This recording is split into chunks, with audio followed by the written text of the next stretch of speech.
semana pasada de internos ahí en el penal de Alto Paraná y vimos también que había, o sea, la forma que trataban los internos y todo eso. Entonces queríamos saber cómo, si el mecanismo estuvo por ahí, estuvo viendo la situación de estos internos. Sí, bueno, nosotros estamos señalando algunas cuestiones que hemos visto y que nos preocupan, como todo lo que tiene que ver con preparar ese traslado. Fue a nuestro modo de ver un trato despersonalizado. En anteriores traslados habíamos recomendado que haya siempre una previa, que haya comunicación, que haya mucha información también a las familias, a las propias personas que son trasladadas, porque fíjese que nosotros cuando monitoreamos la situación de las personas privadas de libertad, eh, nos centramos en las salvaguardas. Las salvaguardas son los cuidados esenciales, las pautas esenciales que se deben tener en cuenta para que una persona en ningún momento quede sin acceso a su defensa. En este caso nos preocupa que en un primer momento, de hecho, no se haya tenido información sobre el destino de las personas, en un primer momento, quiero decir, en esas primerísimas horas. Y además, primeramente no se había tenido información para la familia, pero también el acceso al derecho a la defensa, ¿verdad? Que es un principio básico, por lo que hemos señalado eso en el comunicado, y a raíz del diálogo también con el Ministerio de Justicia, posteriormente se empezó a tener esa información en cuanto a posibles horarios de visita, cuándo se estaría restableciendo el acceso también a la defensa. Y bueno, esos son los aspectos que empezamos a mirar y vamos a seguir monitoreando, no solo ahora, sino esto va a meritar un seguimiento para que también podamos avanzar mucho más en cuáles son los perfiles de las personas que fueron trasladadas. En principio sabemos que son personas que ya cuentan con condena. Hay que verificar su reinserción en esos espacios, dónde, cómo van a estar, cuáles son las condiciones que tienen, el contacto con sus familiares. Entonces, son situaciones que hacen a las distintas dimensiones que estamos recomendando se trabajen y que hace al derecho de la persona. Fíjese que por principios constitucionales, aún una persona condenada sin duda debe resguardar sus demás derechos, ¿verdad? A la libertad es el único que pierde, y los demás deben ser garantizados permanentemente. Esa es la situación.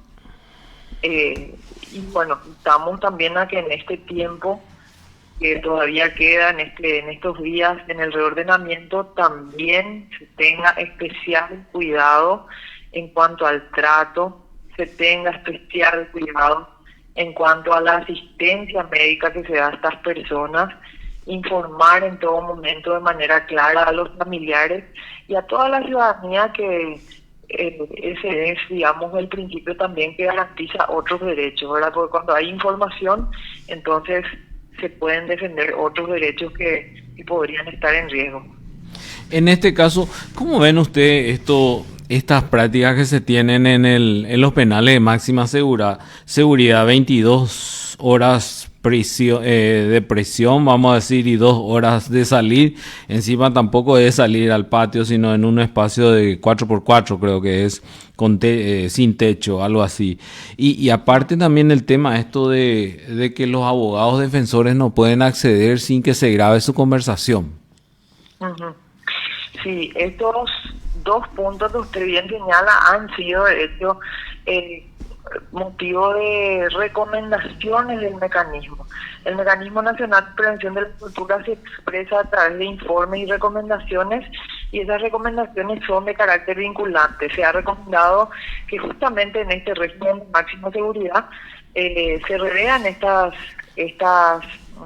medidas que usted mencionaba, el informe es público, está disponible en la página web del mecanismo mnp.gov.pi. Ahí pueden acceder a los distintos informes y en particular como es sabido, tanto la literatura, la evidencia también refuerza la idea de que excesivas horas de aislamiento son contraproducentes en cuanto a salud mental inclusive. Entonces la idea es justamente pensar en la rehabilitación y la reinserción en todo momento y justamente mirar estas rutinas en ese sentido, ¿verdad? El mecanismo ha hecho distintas recomendaciones en torno a lo que es el abordaje en la privación de libertad. Todo lo que ahí dentro se debería dar y cómo contar con un plan, una rutina que sea más benéfico para las personas, puede también redituar en ese proceso de reinserción, si es el caso, si depende de la condena. En todos los casos, de hecho, en la norma paraguaya se prevé la reinserción como fin de la pena, ¿verdad? La propia Constitución primeramente establece la reinserción. Así que bueno, esto habría que reverlo. Y la comunicación con la defensa es también una garantía constitucional que no puede ser desatendida. Entonces, en ese sentido, hemos hecho las recomendaciones y seguimos en diálogo permanente para lograr que esas recomendaciones tengan su impacto y se puedan revisar aquellas medidas que deben ser revisadas. Pero al final de cuentas, doctora, por más que se hagan estas recomendaciones, en el caso de Miguel Ángel y Fran, por ejemplo, el mismo tribunal dispuso algunas medidas y no se cumplieron, ni siquiera informaron. Y las recomendaciones, ¿ustedes cómo ven el cumplimiento?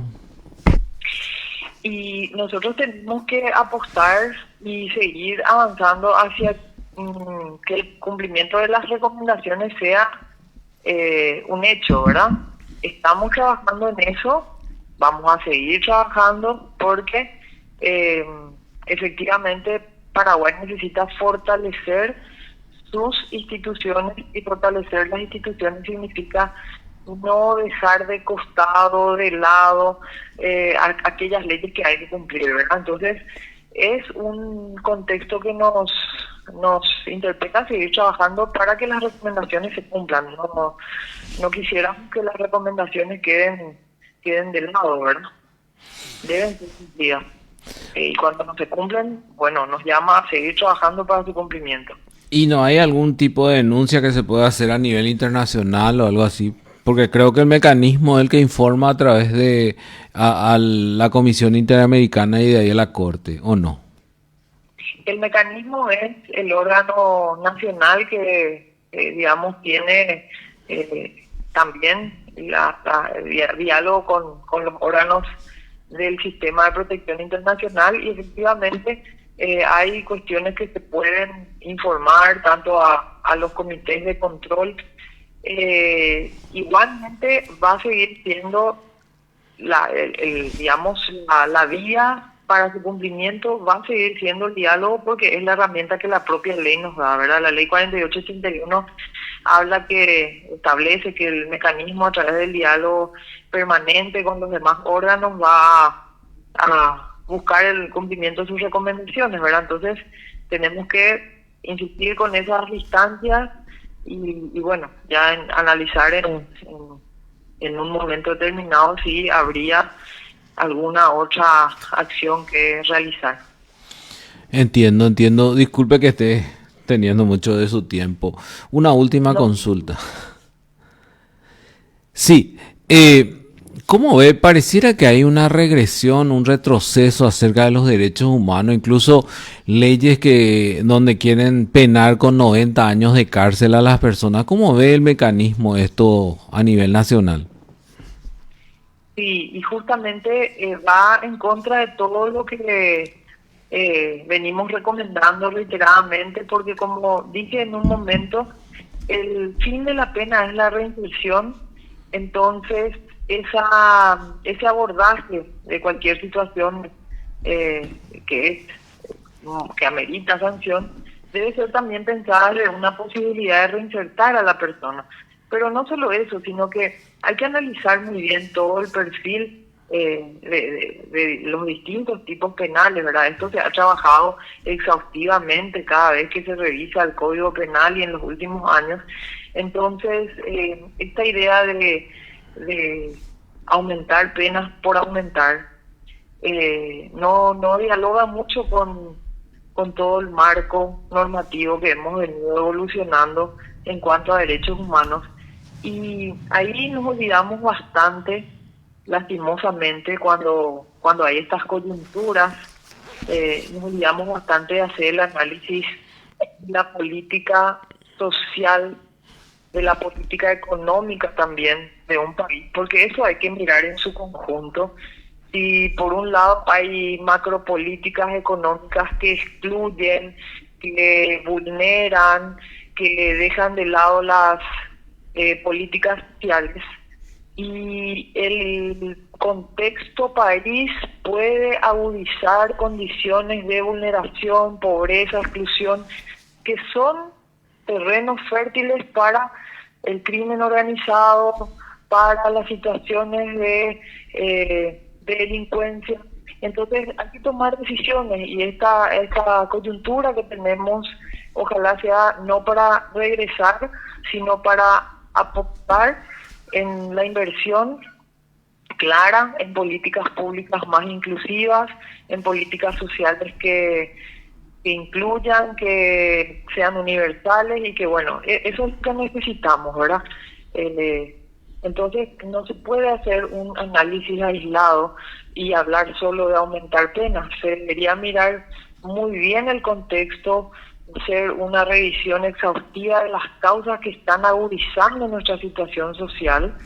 ¿Qué está agudizando hoy esta situación? ¿Por qué hay soldados de crimen organizado? ¿Qué es lo que hace ese contexto? Y vamos a encontrar que la gente está sola, o que la gente tiene menos oportunidades. Entonces hay que apuntar a esas oportunidades, hay que apuntar a la presencia, hay que apuntar a la inversión en las personas. Entonces creo que esas son cuestiones que hay que atender. Ustedes tienen de repente, doctora, así un porcentualmente, ¿cuánto por ciento de la gente que está en las cárceles son adictos, o por lo menos cometieron crímenes a raíz de la adicción? Es una excelente pregunta, y el dato sí, como lo está solicitando, hoy no lo tenemos. Hay personas que son atendidas por situación de consumo, pero aún así, fíjate que como dentro de las penitenciarías, no tenemos todavía una sanidad que registre sus atenciones por tipo de atención. ¿Qué quiere decir eso? Yo hoy me voy afuera, a un hospital regional, a un centro de salud. Cuando me atienden en la consulta ambulatoria, sí llenan un sistema que se llama historia clínica única, y ahí ponen, por ejemplo, bueno, Claudia, Rubén, consulta por, y ponen el código, ¿verdad? El código de la atención. El código de la atención me permite sistematizar y tener datos estadísticos. ¿Por qué consulté yo? Por ejemplo, depresión, o consumo, o lo que sea, o abuso, por ejemplo. Entonces puedo quitar una estadística. En las penitenciarías no tenemos esa sistematización de por qué consultan en sanidad, ¿sí? Entonces no tenemos ese dato. Sin embargo, sí podemos ver a través de los informes de los tipos de delitos. Ahora no lo tengo a mano justo, pero sí es posible ver, por ejemplo, por tipo de delito, a lo mejor, por lo menos qué tipo de delito cometió. Eso sí se puede ver, pero necesitamos avanzar hacia contar con este tipo de datos que estás mencionando. Y lo otro es, por supuesto, que el tema que tocas justamente desnuda uno de los aspectos que estamos recomendando, y es: no contamos con programas de tratamiento y rehabilitación para el tema de adicciones. Afuera, ¿verdad?, hay algo, pero adentro no hay.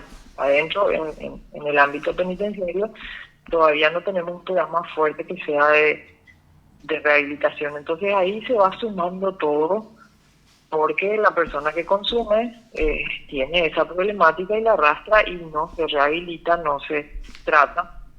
Y bueno, es una condición que la va a llevar nuevamente, a lo mejor, si es por ahí, era un delito menor, luego reincide, vuelve a ingresar, consume una droga más fuerte. Entonces, esa es la situación que tenemos que conversar y bueno, y profundizar para poder darle una respuesta.